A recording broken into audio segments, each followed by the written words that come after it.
Bonsoir chères téléspectatrices et chers téléspectateurs. Le commentaire médiatique de ce jour parle du conflit de guerre en Syrie. L'ONU nous annonce qu'1 million d'enfants ont été obligés de prendre la fuite et que c'est une honte de ne pas apaiser les souffrances de ces petits. C'est toute une génération d'innocents qui est en jeu. Sur 7 millions de personnes, 4 millions sont des réfugiés dans leur propre pays depuis mars 2011. Les autres ont fui dans les pays voisins. Le secrétaire général de l'ONU, Ben Ki-moon, a menacé qu'en cas de confirmation d'utilisation de gaz toxiques en Syrie, les premières conséquences suivraient. Le sénateur américain McCain a aussitôt appelé le président Obama pour intervenir en Syrie par des moyens militaires. Il a déclaré au centre d'information CNN qu'après l'utilisation présumée d'armes chimiques en Syrie, Washington ne doit pas rester plus longtemps sans réagir. Pendant ce temps, les deux organisations de l'ONU, l'UNICEF et l'UNHCR accusent l'ensemble de la population mondiale, disant qu'elle regarde ce conflit sans réagir et qu'elle est défaillante envers les enfants syriens dont 1 million d'entre eux sont en fuite aujourd'hui. Afin que cette population mondiale, accusée d'être passive, puisse devenir raisonnablement active, notre journal Le Mur des Lamentations vous informe sur la façon dont les États-Unis ont acquis leur prépondérance militaire. Ensuite, nous vous informerons également par quel chemin le conflit dans toute la Syrie a commencé. C'est par les westerns que nous avons appris à connaître les États-Unis qui se présentent toujours plus comme le sauveur. Sans pitié, ils ont abattu les indigènes jusqu'à ce que non seulement la population mondiale proteste à haute voix, mais également le peuple américain lui-même. Comme le caméléon change de couleur, l'Empire américain a changé sa tactique de guerre. Dès lors, ils ont installé des ministères de défense en prétextant ne riposter qu'en cas d'attaque. Aussitôt dit, aussitôt fait. En 1898, un cuirassé américain, le USS Maine, a été détruit. Ainsi, les États-Unis ont pu déclarer la guerre à l'Espagne sous prétexte d'autodéfense. En 1941 a eu lieu l'attaque sur Pearl Harbor au Japon. Pour les États-Unis, c'était une raison suffisante pour entrer dans la Deuxième Guerre mondiale. Au plus tard, depuis la chute des deux tours le 11 septembre, et encore davantage depuis l'absence d'arsenal massif de destruction qui a conduit au bombardement injuste de l'Irak, au moins une partie de la population mondiale a vu clair, à savoir qu'il y a toutes sortes d'attaques qui ont été insinuées pour fabriquer des raisons pour faire la guerre. Les anciens agents de la CIA, qui ont abandonné l'association des terroristes américains à cause de leur conscience, témoignent aujourd'hui de 10 000 petites et 3 000 grandes interventions de cette sorte rien que ces 40 dernières années. Voyez les films et les rapports qui sont mentionnés dans les sources à la fin de notre journal.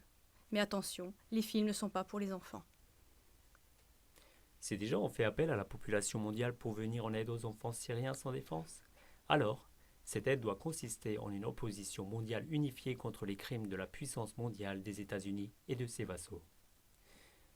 Il est bon de rappeler qu'il est prouvé que les combattants de l'armée libre syriens sont majoritairement des mercenaires et des combattants isolés des pays voisins.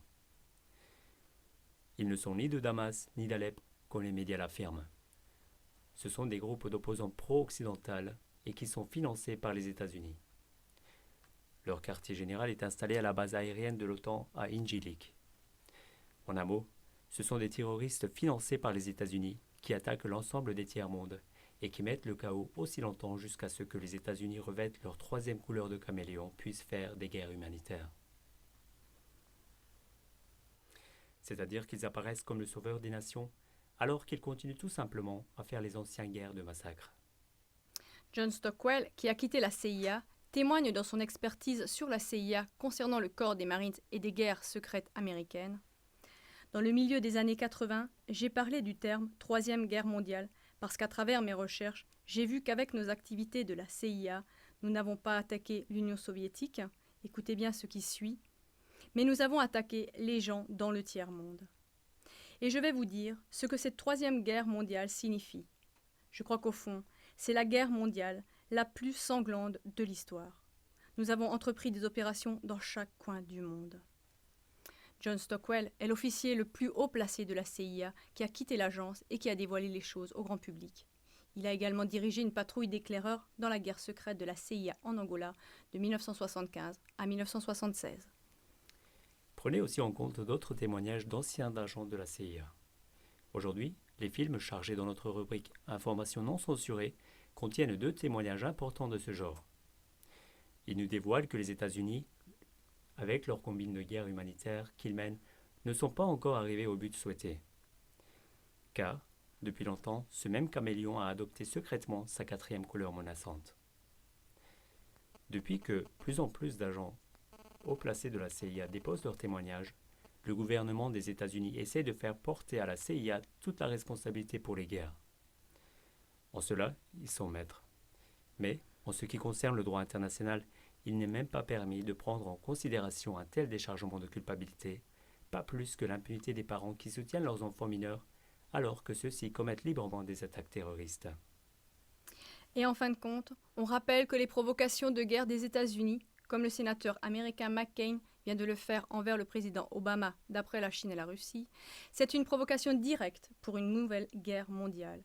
Car d'après la menace des États de l'organisation de Shanghai, ces grandes puissances considèrent une attaque contre la Syrie égale à une attaque directe contre leur propre pays.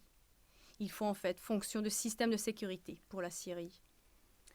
Ils font cela uniquement parce qu'ils ont reconnu que pour les États-Unis, il ne s'agit absolument pas du destin désagréable de millions de petits-enfants, mais qu'il est uniquement question de s'approprier de nouvelles ressources en pétrole et beaucoup d'autres richesses du sous-sol du tiers-monde. Tout à fait dans le style des massacres des westerns. Mais, malheureusement bientôt dans l'habit de leur quatrième couleur de caméléon.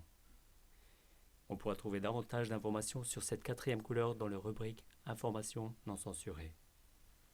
Réfléchissez bien à tout cela et recommandez notre émission à d'autres personnes. L'équipe de notre journal, Le Mur des Lamentations, vous souhaite une soirée riche en informations avec les films des informations non censurées.